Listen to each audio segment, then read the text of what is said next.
সুতারপাড়া গারমারির হীরাপাড়ার দীপকের ছোৱালী হঠাৎ মৃত্যু হয়েছে। মৃত্যু হওয়াতে অলপ বেয়া লাগছে, কারণ ছোৱালীজনী খুবই সুন্দর আছিল। পড়াশুনে কথাবার্তায় ব্যবহার পাতি কারোর সাথে কেসাল ফেসাল করে নাই। একদম আমার ছেলের সাথে ভিডিও করে উল্লার বন্ধু আছিল। ক্লাস 9 পড়ে, বয়স অনলি 15 বা 16 বছর হব, বেশি একটা বয়স হয়নি। মৃত্যু হয়েছে।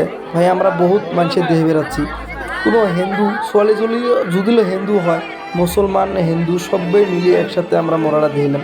কোনো আঙ্গেরে ভেদাভেদ নাই। ওর দাদি ছেড়ে কান্দিছে, ওর নানি ছেড়ে কান্দিছে, আর ওর বাপ আর মাও একদম ফ্ল্যাট হয়ে গেছে। ভাই খুব বেয়া লাগছে। সুন্দর একটা যুবক একটা ছোৱালী হঠাৎ মৃত্যু হওয়া একদম খুবই দুঃখজনক খবর। ভাই ভিডিওটা ভাল লাগলে তোরা অলপ শেয়ার করে মানুষের জানিয়ে দিও। আর ওর বাপিরে এত কান্দিছে রে ভাই, সেটা কোয়াই চলে না।